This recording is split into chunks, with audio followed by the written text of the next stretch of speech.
حول ولا قوة إلا بالله العلي العظيم. أعوذ بالله السميع العليم من الشيطان اللعين الرجيم. بسم الله الرحمن الرحيم.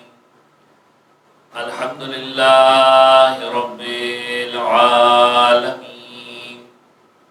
الحمد لله استتماما لنعمته واستسلاما لعزته واستعصاما من معصيته واستعينه فاقة إلى كفايته.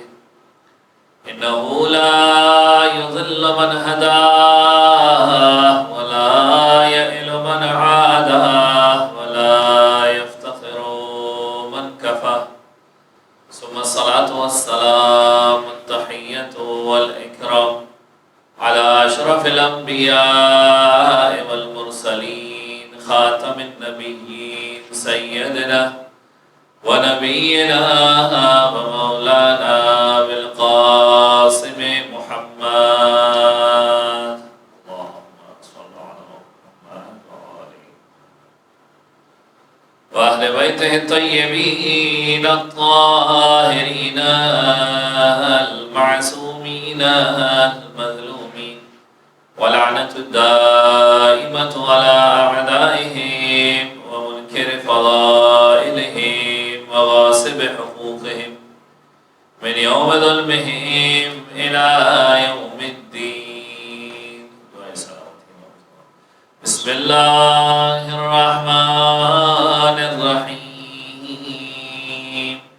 اللهم كن لوليك الحجة ابن الحسن صلواتك عليه وعلى آبائه في هذه الساعة وفي كل ساعة وليا وحافظا وقائدا وناصرا ودليلا وعينا حتى تسكنه أرضك طوعا وتمتعه فيها تبيلا.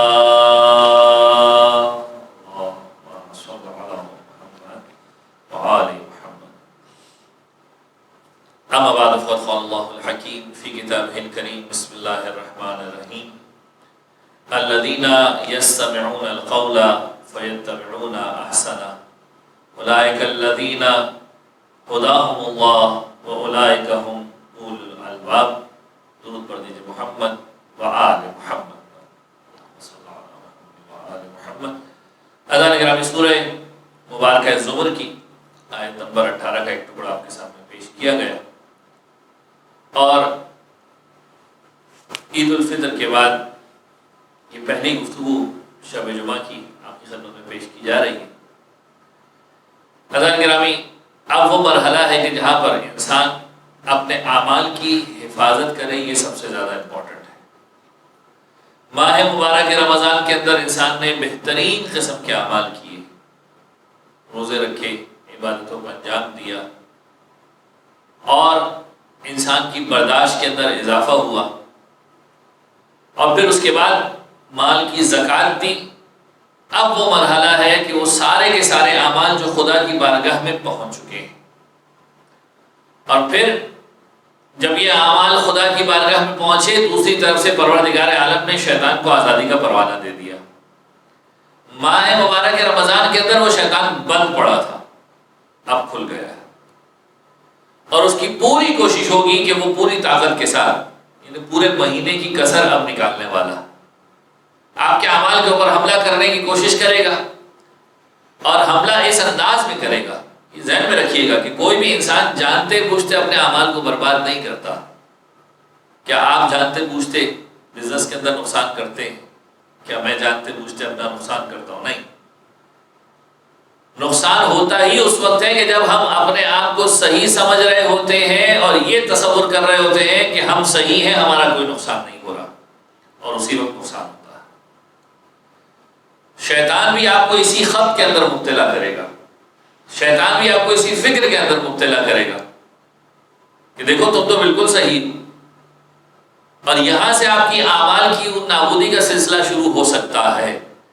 لہذا اب وہ مرحلہ ہے عید الفطر کے بعد کہ انسان اپنے اعمال کو بچانے کے لیے کام کرے، اور بچانے کے لیے کام کرنے کے لیے سب سے بہترین طریقہ یہ ہے کہ انسان اپنی برداشت کے لیول کو، کہ جو ماہ مبارک رمضان کے اندر بہت بہترین طریقے سے انسان جس کی تیاری کر چکا ہے، اپنے ٹیمپرامنٹ کو جسے ماہ مبارک رمضان کے اندر پالش کر چکا ہے، اس ٹیمپرامنٹ کو باقی رکھے۔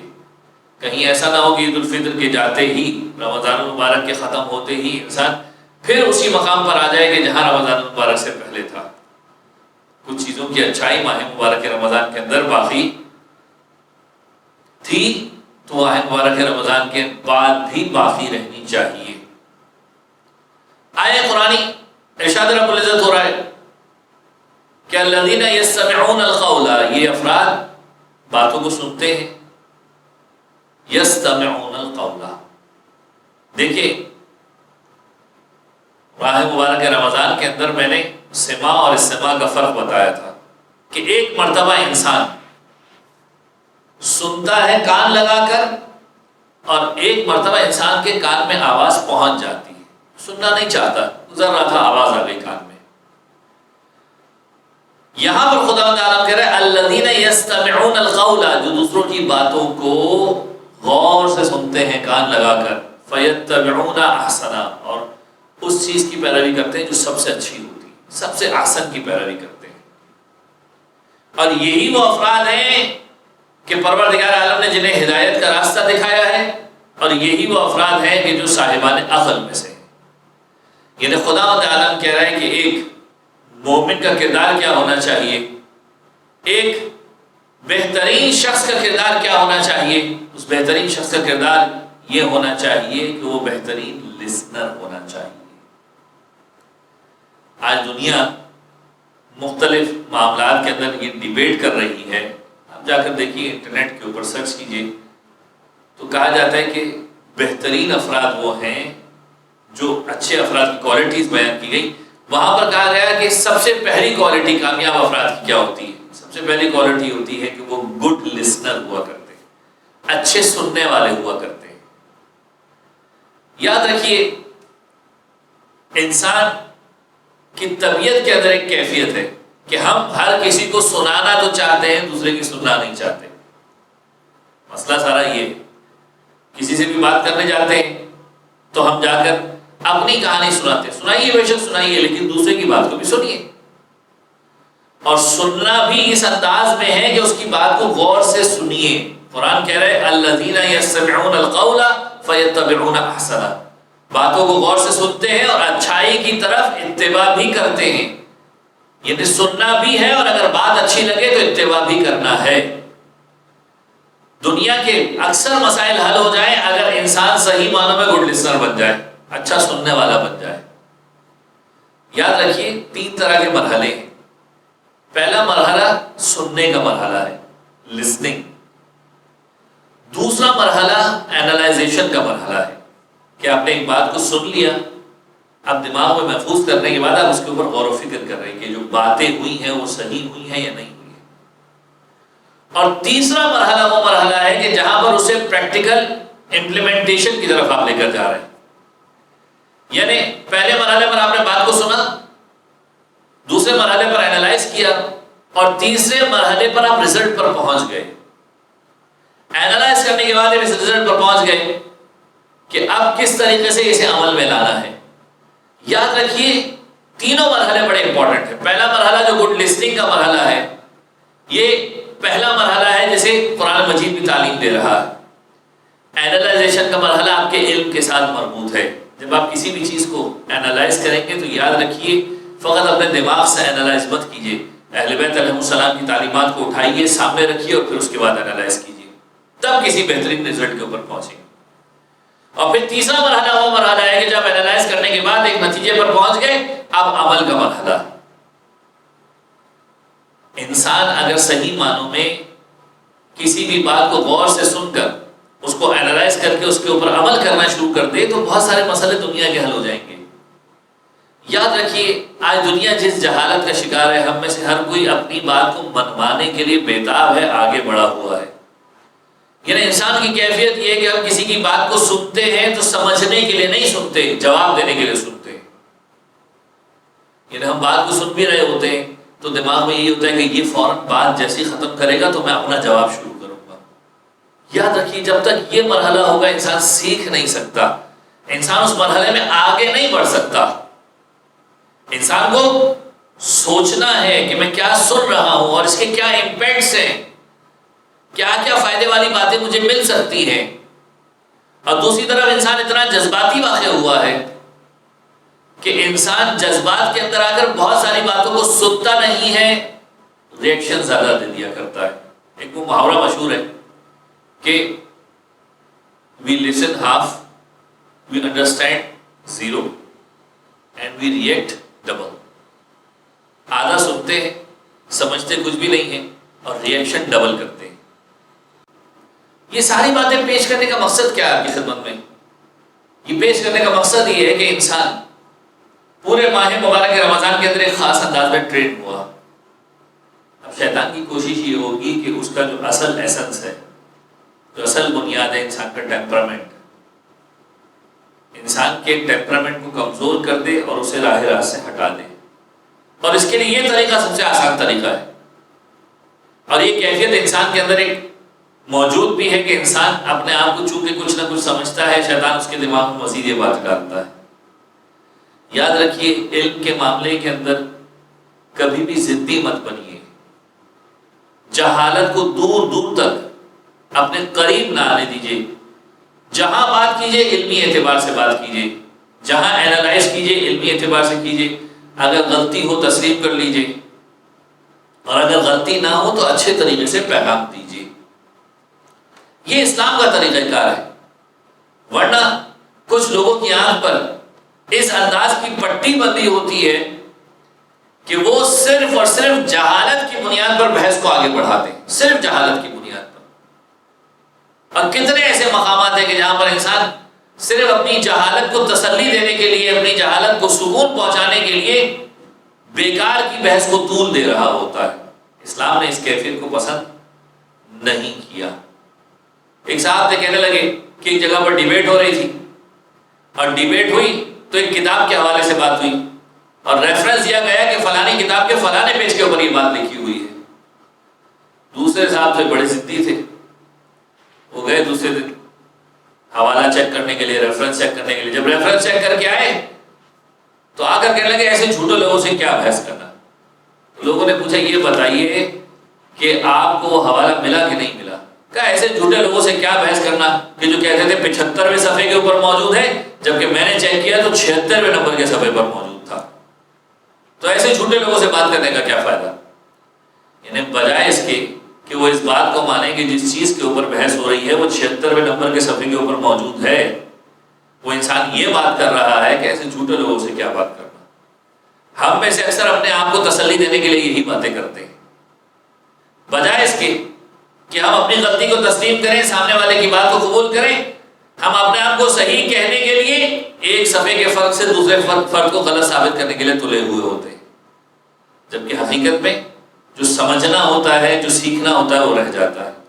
اور ایسے مقام کے اوپر اسلام کہتا ہے کہ جب تم ان جاہلوں کے سامنے سے گزرو، ان کے سامنے سلام کہو اور آگے بڑھ جاؤ۔ تو یاد رکھیے، عید الفطر کے بعد اب یہ وہ مرحلہ ہے کہ جہاں پر انسان اس کے اعمال، شیطان بڑی سختی سے حملہ کرنے والا ہے، انسان کو اپنے اعمال کو بچانا ہے۔ اور یاد رکھیے، انسان اپنے ویژن کے اندر اگر مضبوط ہو، اپنی سوچ کے اندر مضبوط ہو، طاقتور ہو اپنی سوچ کے اندر، یاد رکھیے ایک طاقتور کا خاکہ آپ کے ذہن میں ہے، ایک طاقتور کا خاکہ معصوم نے بتایا۔ یعنی اگر میں آپ سے کہوں کہ آپ کی زندگی کے اندر دلیر آدمی کون ہے، آپ کسے سمجھتے ہیں دلیر آدمی؟ آپ کسے سمجھتے ہیں کہ جو زندگی کے اندر، اگر سلینگ لینگویج میں بات کروں، کسے سمجھتے ہیں کہ زندگی کے اندر ہیرو جیسا آدمی ہے؟ تو آپ کے ذہن میں خاکہ بنا ہوگا. وہ خاکہ کیا بنا ہوگا کہ وہ جو اڑ جائے، لڑنے مرنے کے لیے تیار ہو جائے، جا کر دو چار کو پچھاڑ دے، دو چار کو گرا کر آ جائے. یعنی جسے اگر سادہ سی زبان میں کہوں تو ہم جسے جوان مرد کہہ رہے ہیں، آپ کے ذہن میں ایک خاکہ ہے اور ایک خاکہ اہل بیت علیہ السلام کے ذہن میں ہے. یعنی اگر آپ اہل بیت کی نگاہ میں پوچھیں کہ دلیر آدمی کون ہے، ایک خاکہ ہمارے ذہن میں جسے ہم کہیں بڑا بہادر ہے، بڑا دلیر ہے، بڑا نڈر ہے، تو ہمارے ذہن میں تعریف کیا ہوگی؟ یہی تعریف ہوگی.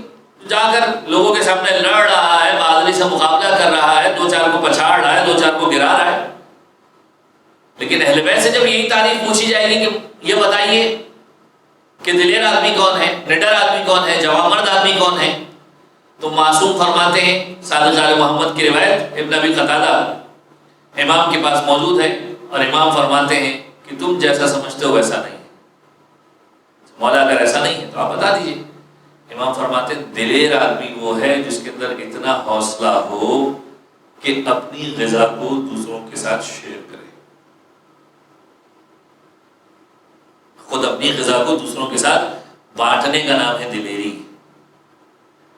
یاد رکھیے اہل بیت علیہ السلام سے ان تعلیمات کو سیکھیے، ورنہ جہالت بہت پھیلی ہوئی ہے. علم کے دروازے اہل بیت علیہ السلام کے ساتھ جڑے ہوئے ہیں.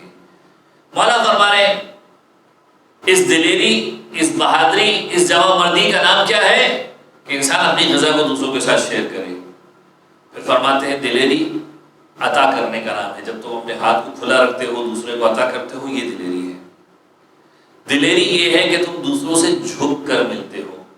اکڑ کے ملنا، دو چار کو پچھاڑ دینا، یہ دلیری نہیں ہے. دلیری یہ ہے کہ تم جھک کر خندروئی سے مسکرا کر لوگوں کے ساتھ ملاقات کرو، یہ دلیری ہے. پھر امام فرماتے ہیں دلیری نیکی اور پاک دامنی کا نام ہے کہ تمہارے اندر پاک دامنی موجود ہو، تمہارا دل صاف ہو، یہ دلیری ہے. دلیری یہ نہیں ہے کہ دل کے اندر کثافتیں بھری ہوں اور انسان جا کر دوسروں سے ملاقات کرے، یہ دلیری نہیں ہے.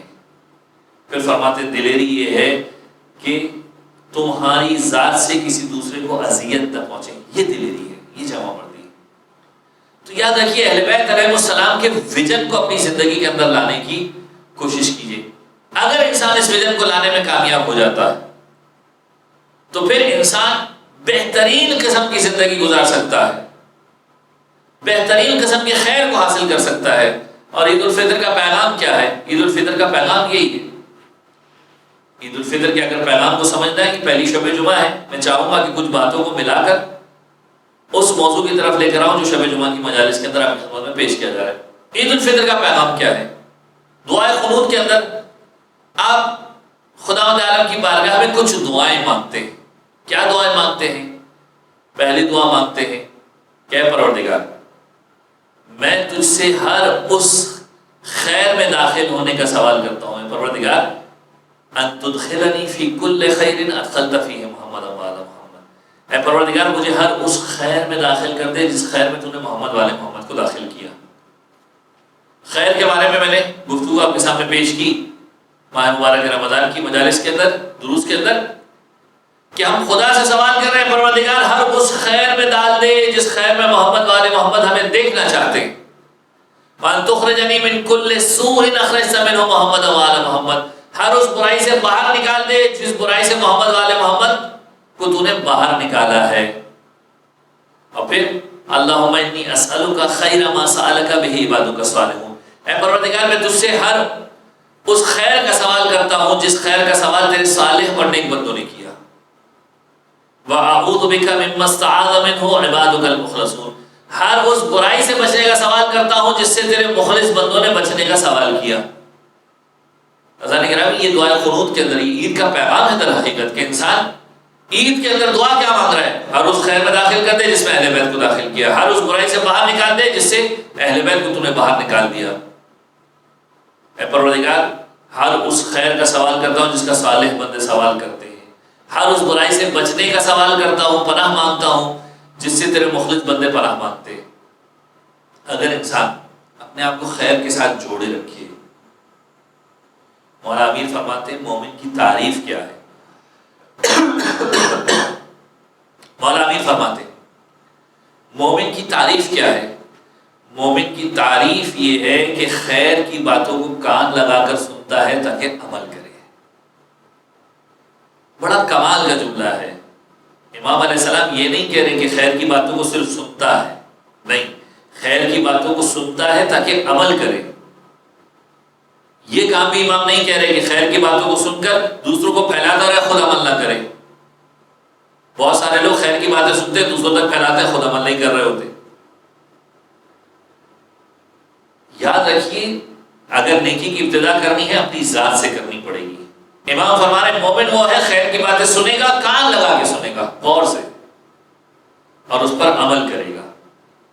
اپنی زندگی کو چھوٹی چھوٹی نیکیوں سے مزین کیجیے، اور انسان اگر اپنے آپ کو جب چھوٹی چھوٹی نیکیوں سے مزین کرے گا تو یقیناً اس کی زندگی میں تبدیلی آئے گی۔ رسول اکرم کی خدمت میں ایک شخص آیا اور کہنے لگا یا رسول اللہ کوئی ایسا عمل بتا دیجئے کہ جس کی وجہ سے خدا مجھے دوست رکھے۔ یہ روایت آپ کو ہدیہ کر رہا ہوں، کوشش کیجئے اس میں سے جتنی باتوں پر عمل کر سکے۔ یا رسول اللہ کوئی ایسا عمل بتا دیجئے کہ خدا مجھے دوست رکھے۔ ہر انسان چاہتا ہے کہ خدا کا دوست بن جائے۔ یا رسول اللہ مجھے کوئی ایسا عمل بتائیے کہ خدا کے بندے مجھے دوست رکھے۔ یہ سوالات جب آپ سنیں گے تو آپ کہیں گے پوری زندگی کے سارے مسائل کا حل اس نے رسول اللہ سے مانگ لیا۔ پھر کہہ رہے یا رسول اللہ ایسا عمل بتا دیجئے کہ مال میں برکت ملنا شروع ہو جائے۔ یا رسول اللہ ایسا عمل بتا دیجئے کہ جسم تندرست رہے۔ یا رسول اللہ ایسا عمل بتا دیجئے کہ عمر طولانی ہو جائے، لمبی ہو جائے۔ یا رسول اللہ ایسا عمل بتا دیجئے کہ آخرت میں آپ کے ساتھ محشور ہو جاؤں۔ دنیا بھی مانگ لی، آخرت بھی مانگ لی۔ اب رسول اللہ نے کیا جواب دیے؟ رسول اللہ سارے سوالات کے جواب دیتے ہیں۔ رسول اللہ فرماتے ہیں اگر تو خدا چاہتا ہے کہ خدا تجھے دوست رکھے، یعنی وہ رب تجھے دوست رکھے، خوف خدا اور تقوی کو اختیار کر۔ پھر فرماتے ہیں اگر تو چاہتا ہے کہ خدا کی مخلوق تجھے دوست رکھے تو ان کے ساتھ نیکی کرنا سیکھ، اچھائی کرنا سیکھ، اچھائی کرنا سیکھ، اور جو ان کے پاس موجود ہے اس سے آنکھوں کو بند کر لے، کیونکہ انسان انسیکیور کا فیل کرتا ہے جب وہ دیکھتا ہے کہ اس کی نظر میرے مال کی طرف ہے۔ انسان دوسرے کو اپنے سے دور ہٹانا شروع کرتا ہے۔ جو ان کے ہاتھ میں ہے اس سے نظریں بند کر لے، خدا کی طرف نظر کر لے۔ پھر فرماتے ہیں اگر تو چاہتا ہے مال کے اندر برکت ملے تو خرچ کرنا سیکھ، زکوٰۃ ادا کرنا سیکھ۔ یہاں سے تو اپنے ہاتھ کو کھلا رکھے گا، وہاں سے خدا تجھے دیتا رہے گا۔ تو چاہتا ہے کہ تیرا جسم تندرست رہے، صدقہ دینا سیکھ، صدقہ دے کر تندرستی کو طلب کر۔ یاد رکھیے صدقے کے بڑے فوائد ہیں۔ پھر فرماتے ہیں تو چاہتا ہے کہ تیری عمر طولانی ہو جائے، صلہ رحمی کرنا سیکھ، اپنے رشتہ داروں کے ساتھ تعلقات بنانا سیکھ۔ بہترین موقع ہے انسان اپنے رشتہ داروں کو فون کرے، راضی کرنے کی کوشش کرے۔ اور اگر تو چاہتا ہے کہ میرے ساتھ محشور ہو، حشر میں میرے ساتھ رہے، تو پھر ایک کام کر، خدا کے قہر سے ڈر، لمبے لمبے سجدے کر خدا کی بات۔ جب انسان یہ لمبے لمبے سجدے خدا کی بارگاہ میں ادا کرے گا، یقیناً پروردگار عالم اس کے سجدوں کو قبول کرے گا۔ خدا کو پسند ہے کہ انسان کا سر خدا کے سامنے جھکے، سجدے کے عالم میں آئے۔ واقعاً اہل بیت علیہ السلام کی اگر زندگی کو اٹھا کر دیکھا جائے کس انداز کی عبادت کرتے ہیں، چاہے وہ مولا کائنات کی ذات ہو، چاہے مولا حسین کی ذات ہو، چاہے سید سجاد کی ذات ہو، اس انداز کی عبادت ہو رہی ہے کہ صرف رب سے ہم کلام ہیں۔ کبھی بے ہوشی کے عالم میں آ جاتے ہیں، اس انداز کی عبادت ہوئی۔ عبادت کا مرحلہ بھی یہ ہے، اور جب عزاداری کے مرحلے میں آتے ہیں تو کیسی عزاداری ہے سید سجاد کی کہ آنکھوں کے سامنے پانی آتا ہے، میرے مولا کی آنکھوں سے آنسو جاری ہونا شروع ہو جاتے ہیں۔ جب سوال کرنے والے نے آ کر میرے مولا سے سوال کیا، مولا اتنا گریہ کیوں کرتے ہیں؟ اور میرا مولا جواب دیتا ہوا نظر آتا ہے کہ سوال کرنے والے تو انصاف نہ کیا۔ یعقوب کا ایک بیٹا یوسف آنکھوں سے اوجھل ہوا تھا، دور ہوا تھا، اتنا گریہ کیا کہ آنکھیں سفید ہو گئی۔ ارے میرے 18 یوسف میری آنکھوں کے سامنے کربلا میں شہید کر دیے گئے، ارے میں کیوں نہ گریہ کروں؟ سوال کرنے والا پھر سوال کرتا ہے، مولا علی کے بیٹے ایسا جہاد نہیں کریں گے تو کون کرے گا؟ میرا مولا کہتا ہے تو نے صحیح کہا، علی کے بیٹے ایسا جہاد نہیں کریں گے تو کون کرے گا؟ لیکن اے سوال کرنے والے ذرا یہ تو بتا کہ یہ بھی ہمارا ورثہ ہے کہ بیویوں کو بے مغنا چادر درباروں اور بازاروں میں پھرایا جائے اور تماشا ہی تماشا دیکھ رہے ہوں اور رسول اللہ کی ناموس بازاروں اور درباروں میں پھرائی جائے؟ الا رحمت اللہ علی القوم الظالمین وسيعلم الذين ظلموا على محمد ان ينقلب ينقلبون بارہ لباس محمد والے محمد کا ہمارے اس توسل کا اپنی بارگاہ قبول فرما، ہمارے تمام گناہ کبیرہ و صغیرہ کی مغفرت فرما، زمانے کے امام کے ظہور میں تعجیل فرما۔